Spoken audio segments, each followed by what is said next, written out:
We will be recording today's session, and the recording will be made available to all of you along with the slides. I am Hannah Jarrett with United Way of the Piedmont. I know all of you were expecting Sarah Daniel today. Unfortunately, she is under the weather, so I told her that I would cover this for her so she could get some rest. I will be sure to share her contact information at the end of the presentation, as she will be the main point of contact for any following conversations or communications regarding our community investment process. So thank you all for being here today to learn more about United Way of the Piedmont's community investment process, which is our grant making process where we provide funds to programs in Spartanburg, Cherokee, and Union counties here in the upstate of South Carolina. During today's time together, I'll share about United Way's funding priorities that are outlined in our community impact agenda. So I'll give you details about um, goals, the outcomes we're looking for, and examples of programs that are aligned with our community impact agenda. I'll then share information about eligibility for funding and the process, along with the timeline of what to expect for the application process to receive funds from United Way. I am managing the online room all to myself, so I'm keeping an eye on the waiting room to let people in. I'll do my best to keep an eye on the chat throughout the presentation, and I'll also give opportunity for you all to come off mute and ask questions, or if you need clarity on anything throughout the presentation.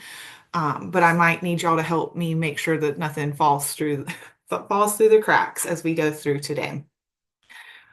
If you haven't already, please put your name, your organization, and your contact information in the chat just so we can make sure we have an accurate capture of who all is here today, as well as your correct contact information to send out the follow-up information. And like I said, we will be recording. You will get a link to the recording as well as copies of the slides following today's time together. Most likely that will be sent out next week. So with that, I will share my screen.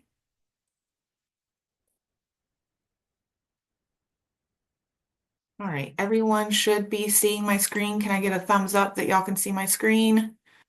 Wonderful. Let's see a thumbs up. Thank you all. All right. Like I said, we are going to be reviewing our community impact agenda and goals, which then inform our funding priorities and funding strategy. I'll share eligibility information about our process and the different components in our application process, as well as the timeline and what to expect from all of that. So United Way of the Piedmont has a bold goal to decrease the number of individuals living below self-sufficiency by 11,000 or 10% by 2030. So this is a tri-county goal. It is also a community goal. We know that no single organization, so we at United Way cannot accomplish this alone. We have to be doing it in partnership and collaboration with others in our community, and including through our investments, through our grant funding. So all of our grant funding through our community investment process is aligned to helping our community achieve this bold goal. And just as an FYI, for those of you who may not be familiar, self-sufficiency is measuring a family or a household's ability to afford their basic needs. So if someone's living below self-sufficiency, they are struggling or unable to afford their basic needs. So it's really looking at a family's ability to meet their basic needs and to be sort of at that bare minimum survival level in our community. And you can find out more about self-sufficiency by looking up the South Carolina Self-Sufficiency Assessment, which is on the United Way Association of South Carolina's webpage, as well as the ALICE website, so unitedforalice.org. ALICE stands for Asset Limited Income Constrained Employed, which is just another way of saying talking about self-sufficiency and or what some refer to as the working poor. We have two sub goals that we feel like are really important to helping our community achieve this self-sufficiency goal. One is to decrease the number of individuals living in poverty who are unemployed by 75%. This is important because we know that the higher a family or a household's income is, the more likely they are to be self-sufficient or to move even beyond self-sufficiency into a state of thriving. And then also to decrease the number of cost-burdened low-income households by 6,000 or 10%. This is a housing measure.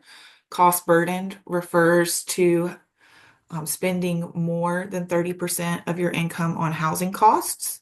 So we know that if households are spending more than 30% of their income just on their housing, that's leaving very little income left over to pay for other basic needs. And so if we can decrease that cost for housing, we can then free up more resources to cover other basic needs. We know that housing is one of the most expensive basic need items on any household's budget in our community as well as across the state and the nation. So that's a pretty significant area of focus for our work. So from a funding and an investment standpoint, I think it's important for you as organizations potentially seeking funding from United Way to really think about how does your work, how do your programs align with these bold goals?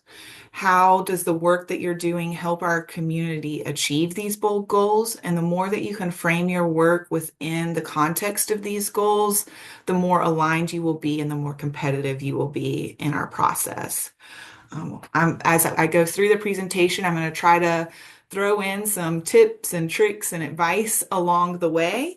And one thing that I'll mention here is with this, don't assume that we will make the connections that you want us to make back to these bold goals. If there is something that is in your mind about how the work that your organization does ties back to this, make sure that that is clearly and directly and concisely communicated throughout the application process, and don't assume that we're going to make those connections on your behalf. So when we think about these bold goals, we know that there needs to be an extremely comprehensive approach to achieving them. There's not a magic wand or a silver bullet to achieving them. So we have to be looking at various pillars throughout our community to really make sure that we are not being siloed in our approach to such complex issues in our community. So we have three different buckets or pillars or priorities underneath these bold goals.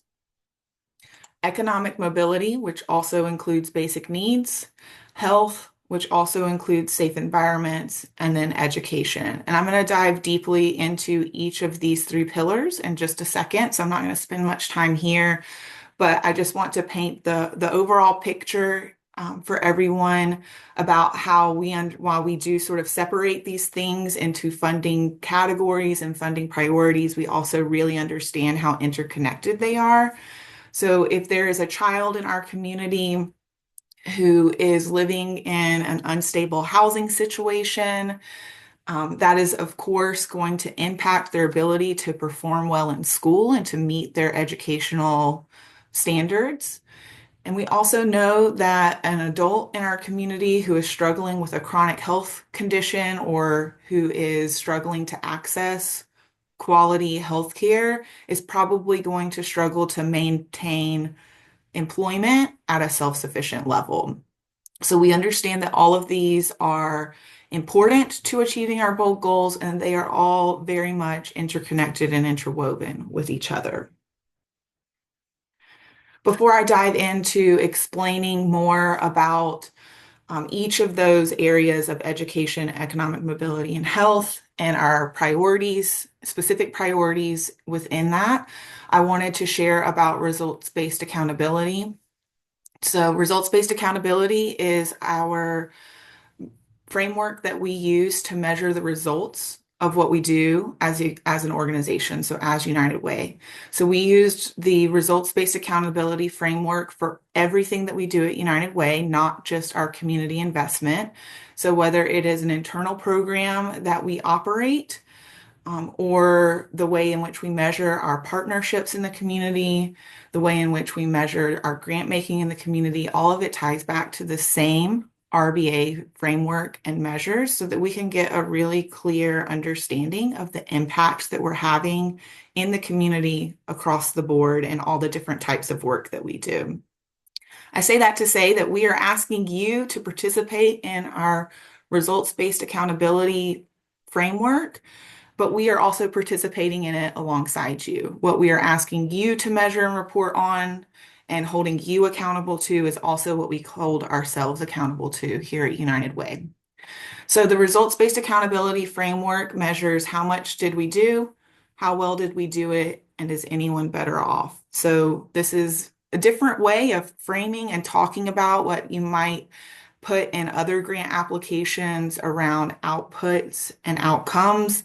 So how much should we do is really looking at the quantity of service that you provided at your organization through your programs. How well did we do it is really looking at how did you deliver those services and programs. And then is anyone better off? Is really looking at what is that long-term outcome, the long-term impact of those services in our community. I'll show you in today's presentation the results-based accountability measures for each of our funding areas so that you can get a better idea of what this looks like in just a minute. All right, so now I'm going to start diving deeper into our specific funding priorities and funding goals. One thing I'll note before I start going through is some of you on this call are brand new to United Way funding. This is maybe your first time seeking funding from United Way. All of this is brand new information. Others of you might be extremely familiar with United Way's funding. You might even be currently funded or historically funded by United Way. Much of this is the same. We have the same community impact agenda, so the same funding priorities this year as we did during our last cycle.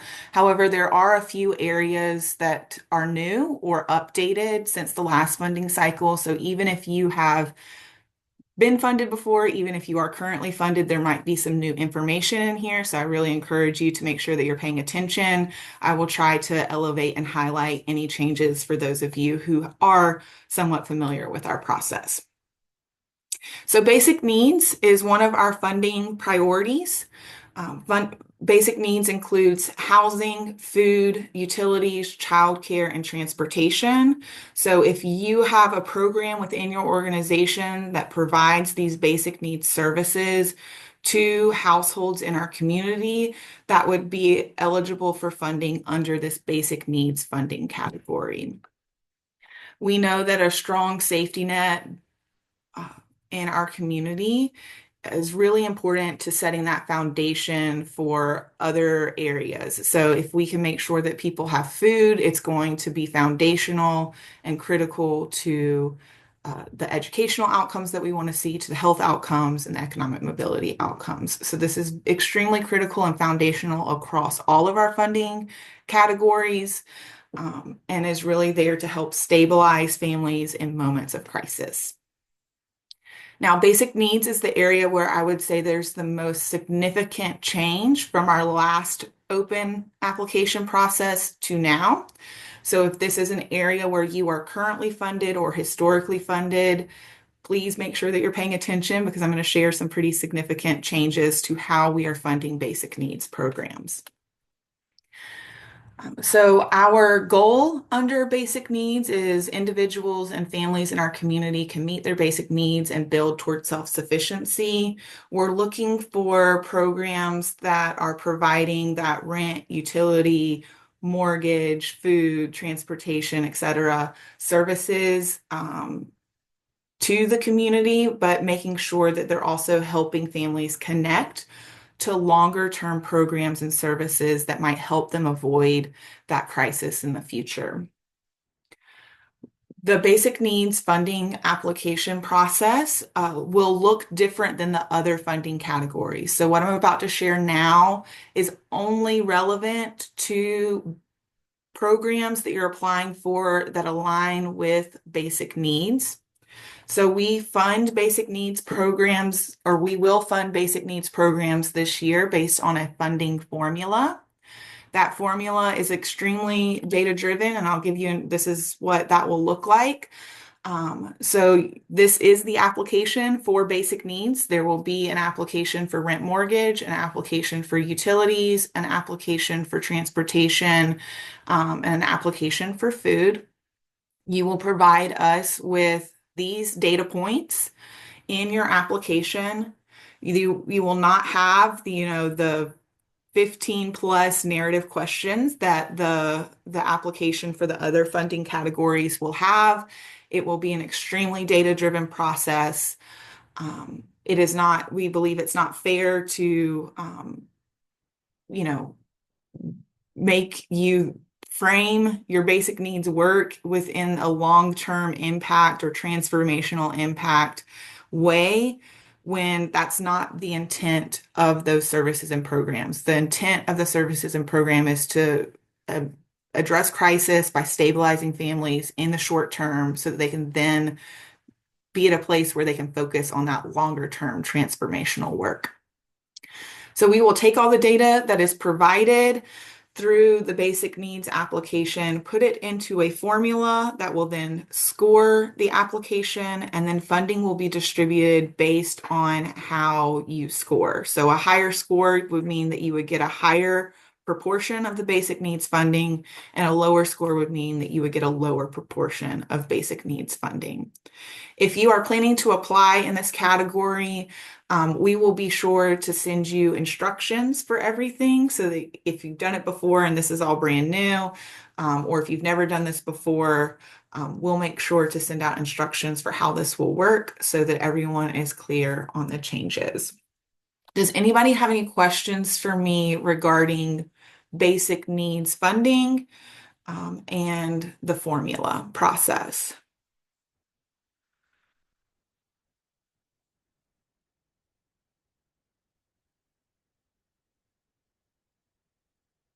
All right.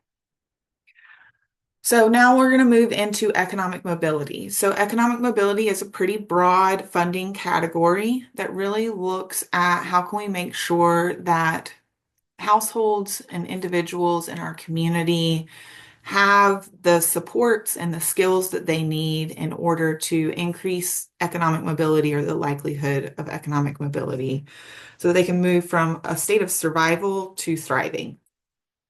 So our goals or the types of programs that would fit and be aligned under economic mobility funding category are educational programs, so providing clear education paths for adults without their high school diploma and support them on their journey, developing career strategies, technical and soft job skills among unemployed or underemployed populations, reducing environmental and systemic barriers to employment, including access to transportation and quality, affordable childcare, providing supportive programs that encourage savings and asset development within low to moderate income households. One thing I want to note about this area that's not explicitly stated, but that is, I think, implied, but want to make sure that this does include case management programs. So those case management programs that maybe help families look at the broader picture of their life, develop plans, and navigate those case management programs that though have that strong component of encouraging savings and financial stability within households. And then finally, programs that develop collaborative strategies to increase affordable, safe housing stock, and then provide the supportive services such as case management to help families remain housed. So programs that align with any of this goals or intended results would be good fits to apply for funding from United Way. Here is our first example of what the results-based accountability framework is. I am not going to read this whole screen to you, but I will walk through this example in a little bit more detail just to make sure that everybody understands what results-based accountability, or RBA, is and how it works. So here you'll see that we have measures broken out into those three questions of how much did we do, how well did we do it, and is anyone better off? Again, that how much do we do is really looking at your outputs. What is the quantity of service that you provided? How many participants did you serve? How many contact hours, etc. We ask that for your programs that you are applying for funding for, you would select one, at least one of these measures in each of these categories. So you would select at least one, how much did we do? Measure at least one, how well did we do it? And at least one, is anyone better off? We know that there might be impact measures that you track and that you gather that go beyond what is listed here and what your options are. And that's okay. We're not necessarily looking to have a microscopic level of understanding of every little tiny impact that your program has. Instead, we're really looking at which of these measures captures the greatest impact, right? Which of these measures really tells the story of the big picture story of the impact that your program has in the community. And I would say as long as the measure that you pick captures like 80% ish of the impact that you have, it probably means that it's a good one for you to select. So under how well do we do, again, this is really measuring the way in which you are delivering the service, right? So really looking at, those assessments that maybe you provide, the number of sessions that you provide, and people's attendance in those sessions, people's ability to identify and make progress towards goals, people who are connected to employment opportunities, etc. So you would need to select at least one of these how well did we do measures. And then is anyone better off are those longer term, more transformational outcomes. So looking at things like number of people who increased their wages, the number of people who gained employment, the number of people who maintained their employment or their housing for 6 to 12 months, etc. So again, you would select one of each of these categories, and that is what you would report back to us. In your application, you would provide data from the past 12 months to us, as well as what you project for the next 12 months related to the RBA measures that you select. Are there any questions about economic mobility and or results-based accountability?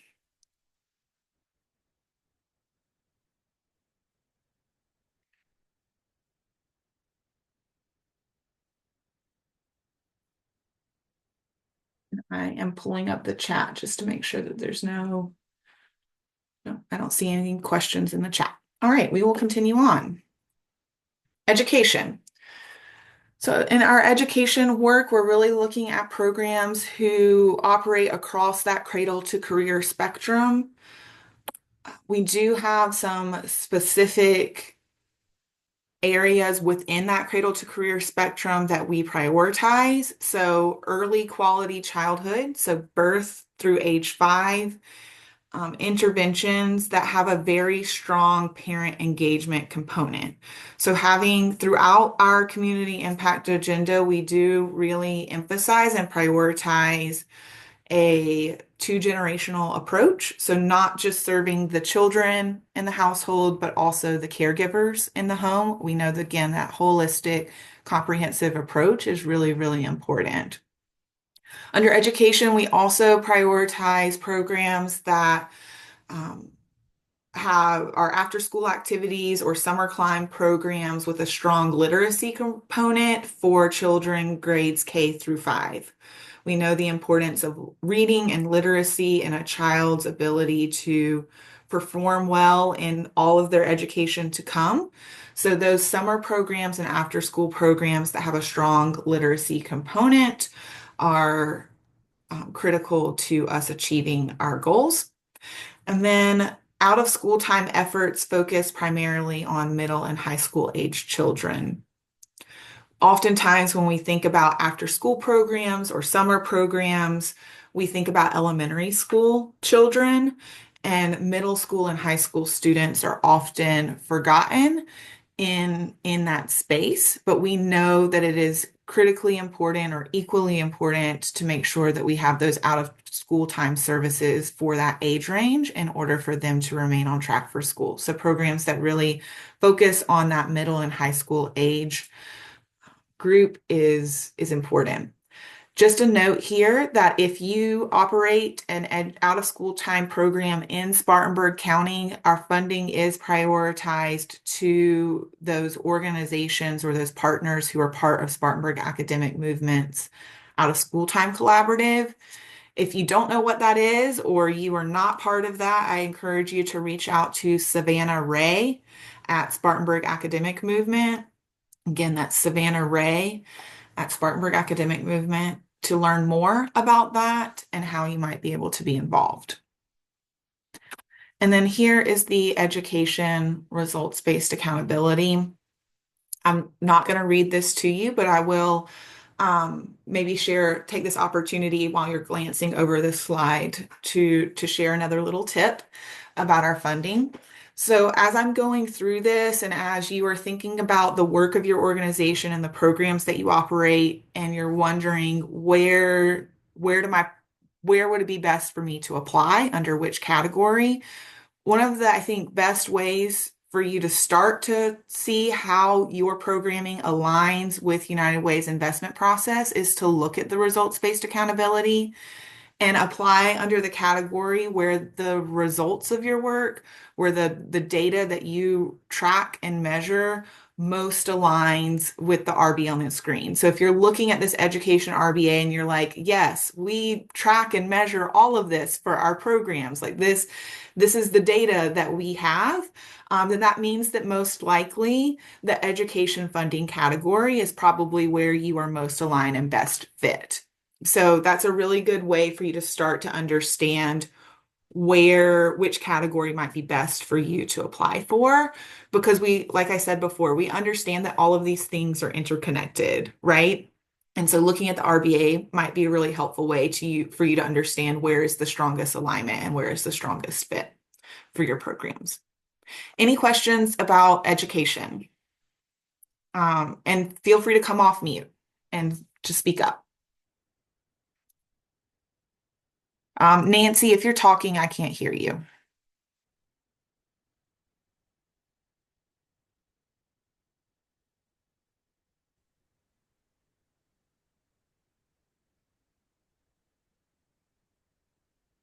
Are there any other questions while Nancy is working on her audio issue?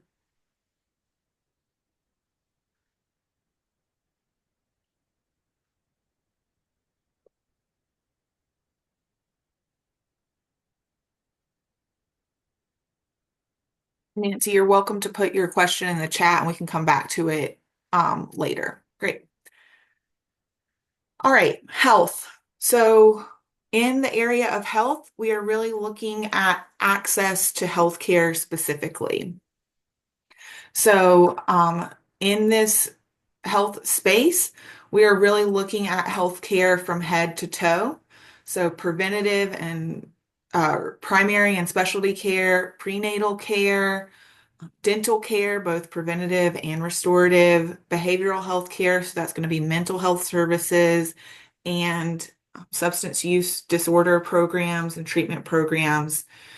And across the board, regardless of what type of medical or health care it is, making sure that that health care is culturally appropriate and informed for the population that the organization serves. So again, looking head to toe across age ranges, right? Primary specialty care isn't just primary specialty care for adults, but it is also specialty care for children, right? And maybe some of the unique health experiences that children have in our community. So again, we're looking across age ranges, very comprehensively at health, but really focused on that access to healthcare piece. And here are our health results-based accountability measures. So again, when you apply for funding, you would have to select one measure from each of these categories and provide 12 months previous data as well as your projected for the next 12 months. Any questions about health? Feel free to come off mute.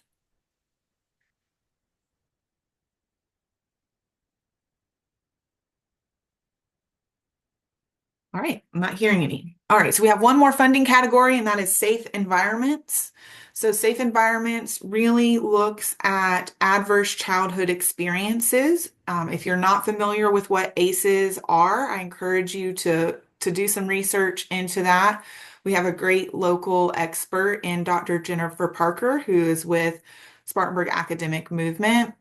But adverse childhood experiences are those things like trauma, neglect, abuse, violence, drug use, racism, bullying, those types of things that have long-lasting effects on a person's life as they age.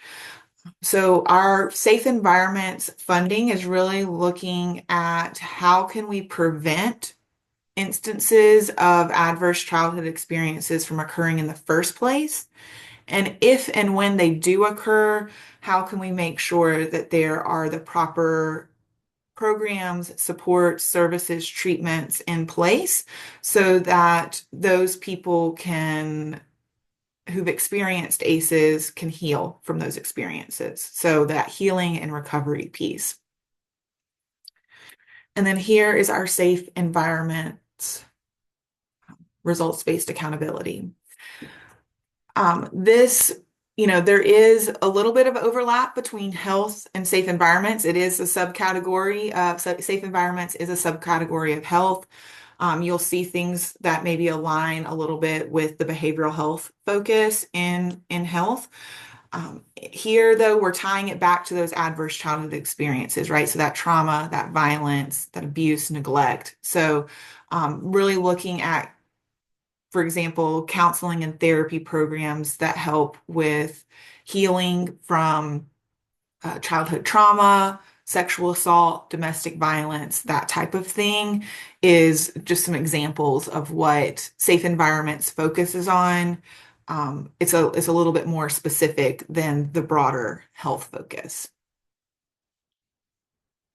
Questions about safe environments?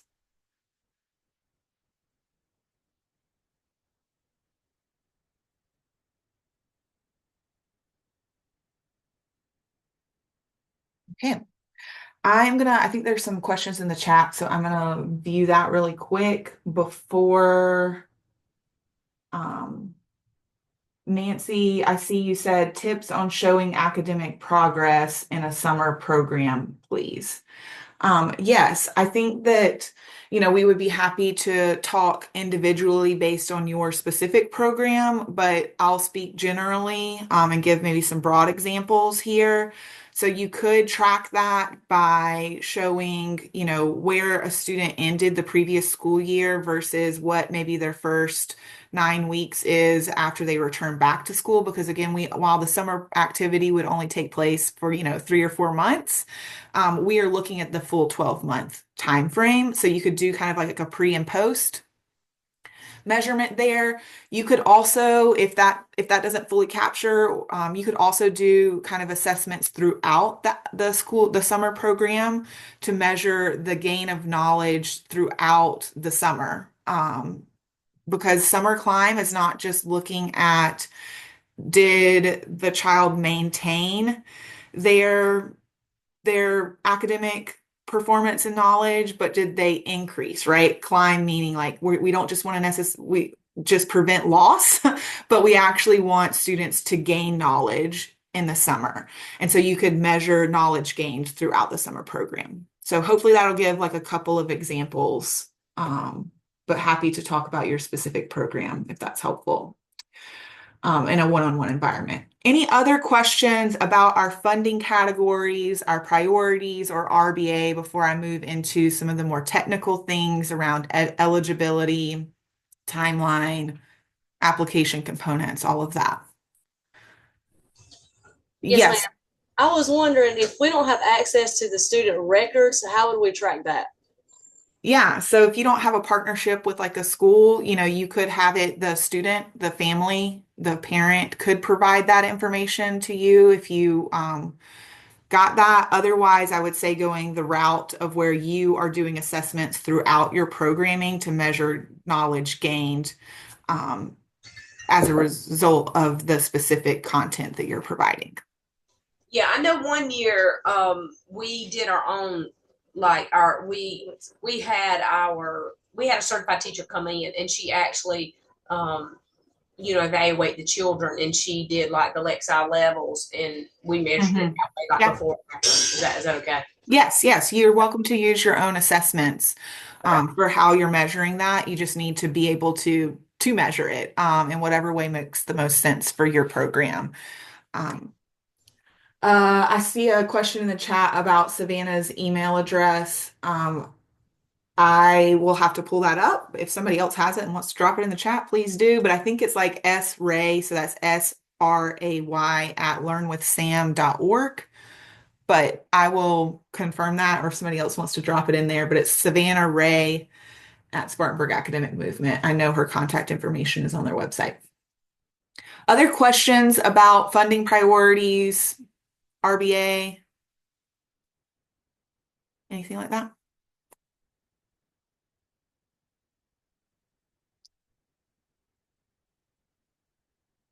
Thank you, Nancy. Thank you, Midas. Dr. Midas, I should say.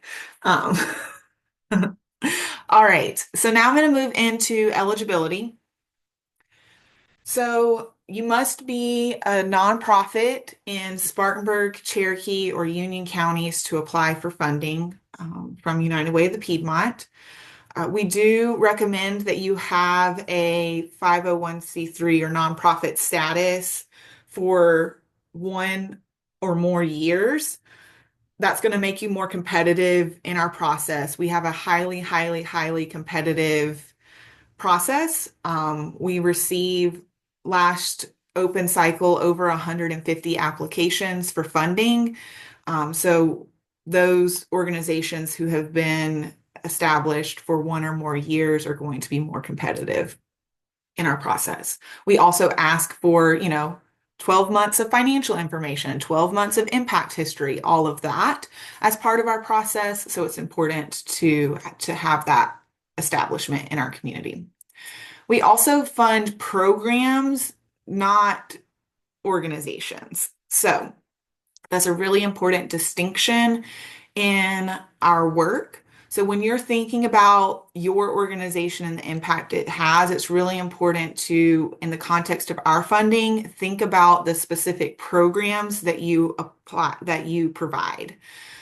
So some organizations are extremely small and maybe provide, one service and therefore one program to the community. And therefore, when you talk about the organization and you talk about the program, there may not be any difference. For example, you might be a food pantry and all you do is provide food to the community, which is important, and that would be aligned with our basic needs.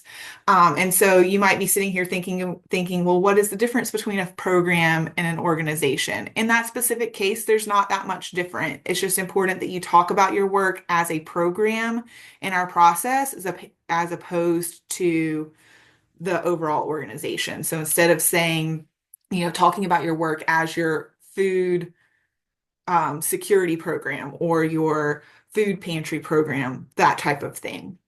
Some organizations are very large, maybe have multiple programs that serve different populations, have different outcomes, have different results in the community, in which case you would need to select the specific programs that you want to seek funding for and apply for the appropriate category. You can apply for multiple programs across multiple categories. So you can submit an education program application, a health program application, and an economic mobility application. You can also submit multiple programs within the same category. So you could submit three different health programs under the health category if you want. Just remember, you need to really think about your work as a program, and you can kind of decide exactly how you want to package that, right? As separate or all the same, that's up to you. But again, you can apply for multiple programs across different categories, and you can also submit multiple applications for multiple programs under the same category. We do have a special focus and priority to specific approaches to programming. I just want to highlight those here. Programs that have a two-generation approach, so not just looking at children or adults, but looking comprehensively at the entire household. So children as well as their caregivers will be given special priority. Those programs that have a racial equity, DEI lens will be given priority. Just a note, I know that probably the executive orders and how that impacts funding is on a lot of people's minds. Our funding that we provide through our grant making is privately raised and managed, so it is not in any way tied to or impacted by the executive orders. And then we also prioritize programs that are delivered through collaboration. So whether your program is a piece of a broader collaborative effort, so maybe you're providing a piece of a larger program in partnership with other entities, we want to hear that. We want to know that.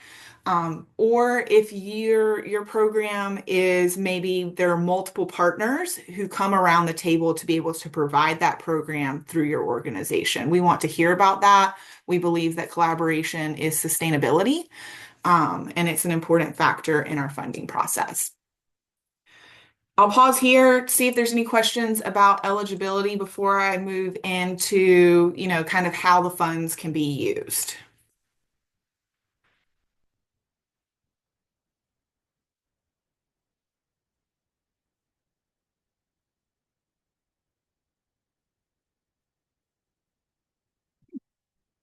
All right. So as I said before, you can submit multiple programs for funding. That will mean that you're submitting multiple applications. One thing that is different this year than previous years. So those of you who have been funded before, perk up and listen. I think this will be good news for everybody.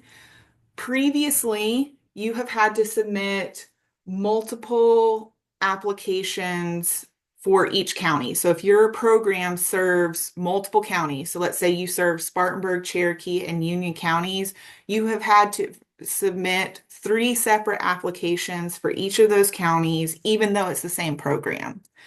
You no longer have to do that. So just want everybody to hear, you no longer have to do that. You just have to submit one application per program. In that application, you will identify which counties that program serves. So whether that is one of the three, two of the three, or three of the three. Once you select the counties that that program serves, you will then be asked to provide county level data for those programs. So you will be required to provide, here is the data for Cherokee County, here's the data for Spartanburg County, here's the data for Union County. But all of your narrative questions, like all of your narrative responses about the program design and implementation and all of that will apply across the board to all of the counties. So it's reducing the amount of work that you have to do. But if the one thing that I want to make sure to elevate here is if you provide different programs in different counties, or you're seeking funding for different programs in different counties, then you would still have to submit multiple applications. So again, if you are submitting for multiple programs, then you will need to do one application per program. So we do have some minimum and maximum funding rules. So in Spartanburg County, so for funding that you're applying for programs in Spartanburg County, the minimum amount that is awarded is $15,000 per program per year. So if you are funded, that is the minimum amount, annual amount that you would receive. In the basic needs and safe environments category, 25,000 per program per year is the maximum. So in that basic needs and safe environments category in Spartanburg County, the funding range is 15 to 25,000. There are no maximum investments for economic mobility, education, or health. So the minimum would be 15,000 and there is no maximum in those categories. For Cherokee and Union County programs, there are no minimums or maximums for funding in those two counties. Just for reference, our funding we anticipate to be flat.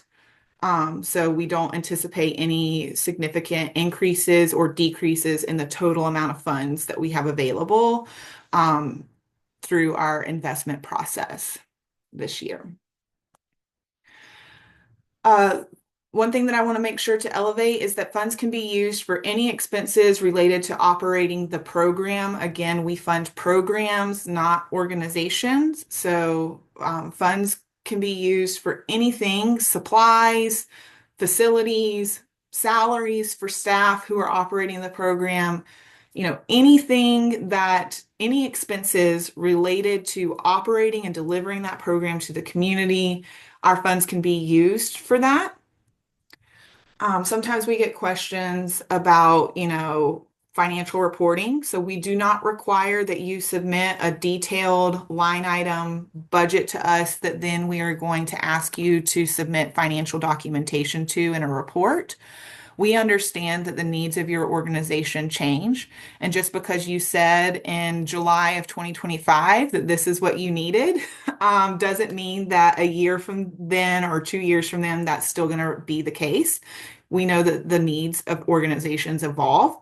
So as long as the funds are being used to operate that program, you have the flexibility within your organization to determine where those funds need to fill in gaps. Again, it just has to go to operating that program. You cannot shift funds to operate a different program.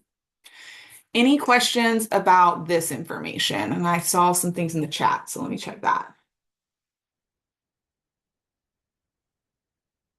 In Cherokee County, will new programs that have not received funding in the past from United Way be eligible to apply? Yes. We have an open and competitive process. So your current or historic funding is not taken into consideration as part of the evaluation of your application. So we do not take into account historical funding relationships in our process.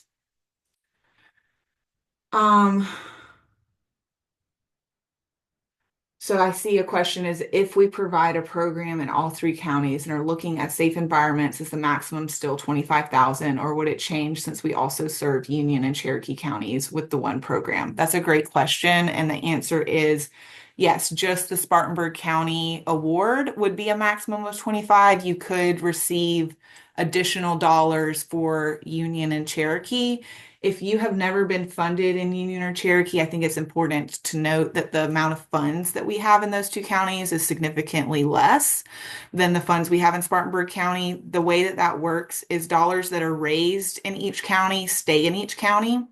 So obviously Spartanburg County is larger, it has a larger population, more employers, etc. So there are more dollars available for funding in Spartanburg County, whereas Cherokee and Union County, again, dollars that we raise in Cherokee and Union County stay in Cherokee and Union County. So you could get a little bit more additional dollars on top of the 25 for Cherokee and Union. Do you look at applications to provide vehicles for promoting a program? So you can, the funds, as long as the funds are used towards operating the program, it's an eligible use of funds. However, we do not fund capital expense projects. Now I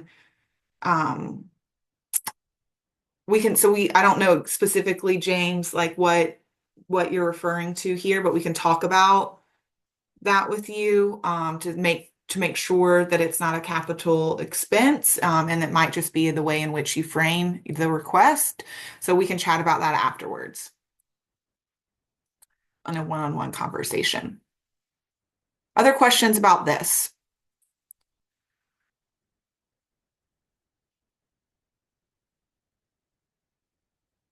All right. So our funds are awarded over a 12-month period. So your annual award that you receive, so let's say you receive $15,000 for one of your programs, you would receive that in equal installments, monthly installments, January through December.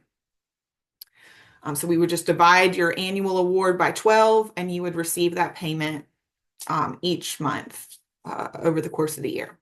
We do multi-year funding. So our grant contracts are for 3 years. So the funding that you are applying for this year in this process is for 2026, 2027, and 2028. So you will be awarded an annual amount. So if you receive $15,000 for your program, you would receive $15,000 in 2026, $15,000 in 2027, and $15,000 in 2028. One thing I want to make sure everyone is clear on, if it's not obvious already, is that if you do not apply this year for funding, you will miss the funding opportunity until we will not have an open application process until 2028 for 2029 through 2031 funding. So just keep that in mind.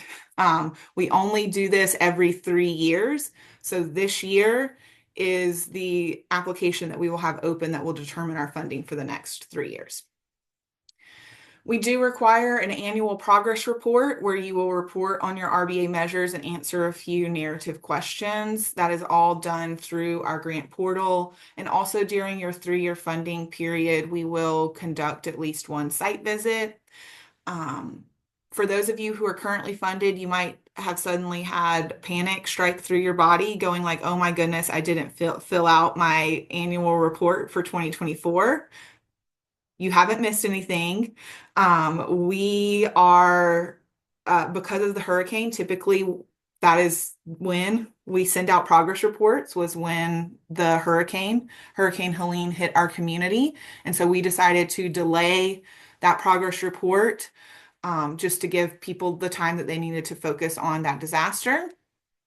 So the progress report for 2024 for currently funded programs will be open along with the letter of intent. So you haven't missed anything, don't panic. All right, any questions about this?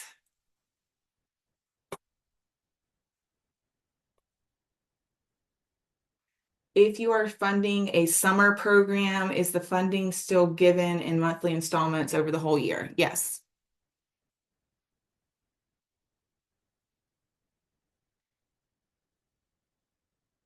All right. Timeline. So our process includes several components. It starts with a letter of intent. Letters of intent will open March 3rd and close on the 28th. The letter of intent is a form in our grant portal, so you're not like actually writing us a letter.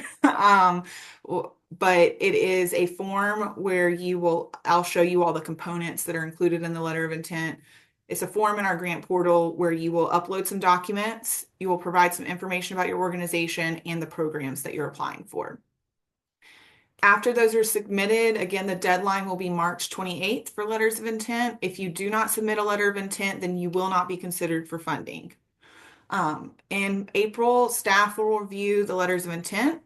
We also will, this is a new component this year, so we will have a financial review committee. So that will be a group of volunteers who have extensive knowledge in reviewing financial documents, who will review the financial information for your organization and complete a rubric that will be taken into consideration for you moving forward in the process.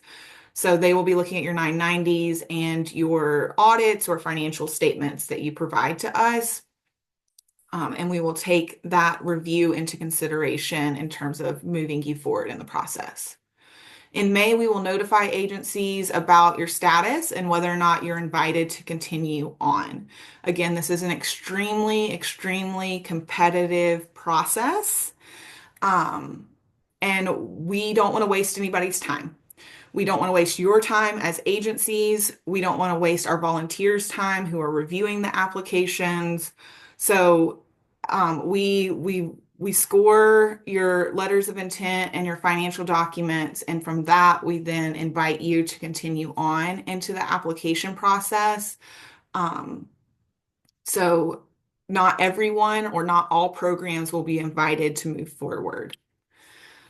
And again, your historic funding status is not part of any of the evaluation. So make sure that you are again, not assuming that we know things about your work and the impact that you have. Your application, if you're invited to submit a full application, that will open in June, and you will have until the end of July to submit that application, and we will provide you with a training on that if you are invited to submit that full application. Also, during that time, during the summer, so from like June until September, our community investment committee, so our volunteers who review applications, they will conduct site visits to see your program in process.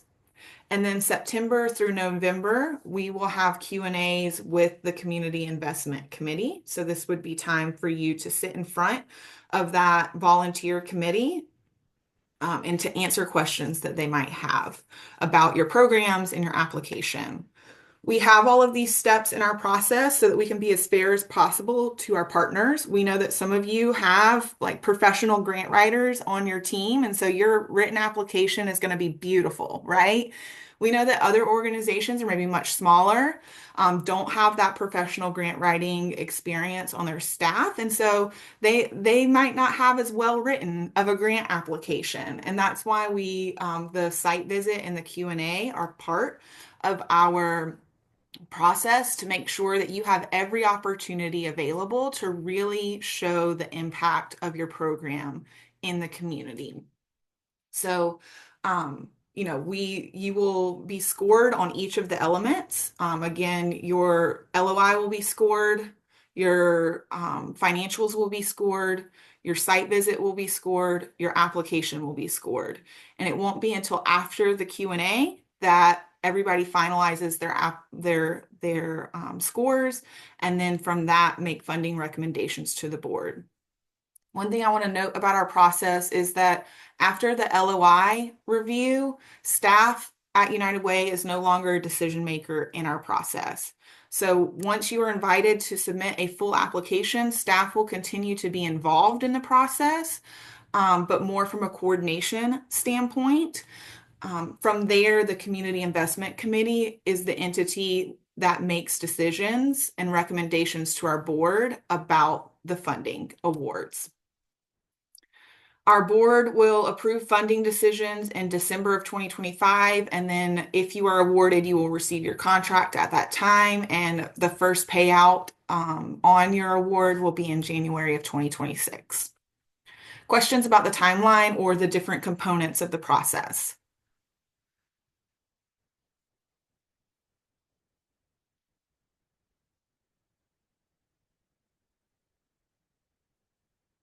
We will send out, once the LOI opens, we will send out a manual, a very long document that has instructions and information about each of these components so you know what to expect. It will be down to this is the question that we're asking in the application, and this is why we're asking this question so that you have as much information as possible to help set you up for success in this process. We will also have information about the scoring rubrics that we use so that you will know how your program is being evaluated. So all of that will be provided to you in that instruction manual that will be available when the letter of intent opens. All right, since the letter of intent is the first step in the process and that will open on March 3rd, just thought I would quickly go through the components that you will need to provide in that letter of intent. So this will be submitted through our online grant portal. There is a link on our United Way website, which is on the next slide. Um, and it's the same grant portal we've used in the past. So if you've ever applied for United Way funding in the past, it's the same portal. Um, it's easy to create a profile or account if you've never applied for funding before, though. You'll need to provide some organizational information, including your history, mission, and leadership. So you'll need to include information about your staff and your board. Then from there, you can add your specific programs that you are applying for funding for. So if you're applying for multiple programs, you would add, specific program information for each one of the programs that include which counties it serves, how it aligns with our community impact agenda priorities, how much you're anticipating requesting. You don't have to feel like you have to have it down to the penny of what you're asking for. We're just trying to get a general understanding of how much funds you're asking for.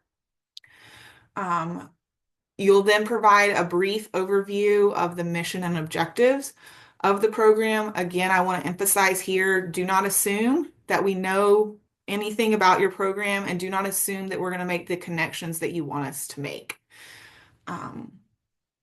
You'll also provide your financial documents. So you'll provide your 990 as well as your audit and or your board approved financial statements, depending on the size of your organization and what's applicable. You'll also have to do an organization self-assessment, which is just a questionnaire that all United Ways across the country ask for this information. That's just really looking more at your policies and procedures as an organization. So it's just a simple yes/no survey. Any questions about the letter of intent? This will be and we'll send this out, like I said, in that instruction manual, but just to give you an example of what a scoring rubric looks like, this would be the scoring rubric for the letter of intent. There would be a separate scoring rubric for the financial review. Questions about letter of intent?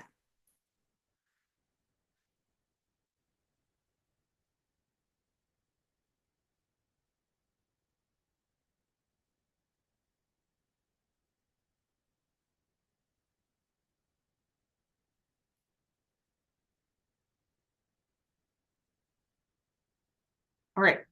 I am not hearing anything, so I will make sure you all have this web address maybe bookmarked somewhere or share it with the people who will be participating in this process, uwpiedmont.org/funding. This is where we will provide up-to-date information about our process. So this is where you can find a link to our grant portal. This is where you can find FAQs. This is where you can find upcoming deadlines. We'll also link the funding manual on this site. So if you lose an email or something like that, it will be there. We will also upload the recordings from these info sessions that we've done so you can refer back to all of that. We will make sure that this site is up to date with the information that you need. And then Sarah Daniel, who again wasn't able to be here today because she is not feeling well, but Sarah Daniel, who is our Senior Director of Partnerships and Investments here at United Way the Piedmont, is the point of contact for our investments. So please make sure you have her contact information and reach out to her if you have any questions or concerns throughout the process. We are able to provide one-on-one consultations to you as you work on your letter of intent. You can just reach out to Sarah and she will send you a link to schedule that if it's something that can't be discussed over email. All right, so I'm about to stop sharing my screen. So make sure that you've jotted down this information if you haven't already. All right, with that, I will ask, are there any final questions from the group?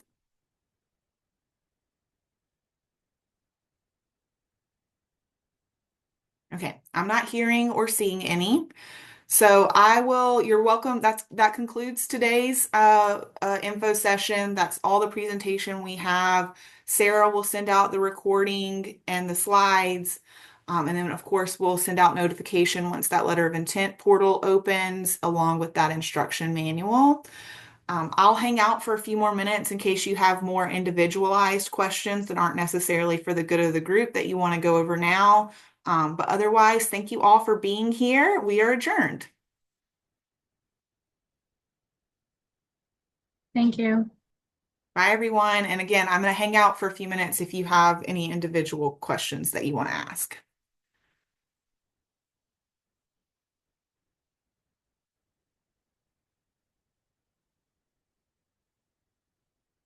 Yes, James. I see that your hand is raised. If you're talking, I cannot hear you. Now, There you go. I was asking the question. I'm in Union Hmm. and I have an after school program that has a hard time transporting young people. We just do not have sufficient transportation, and that's what I'm working on now.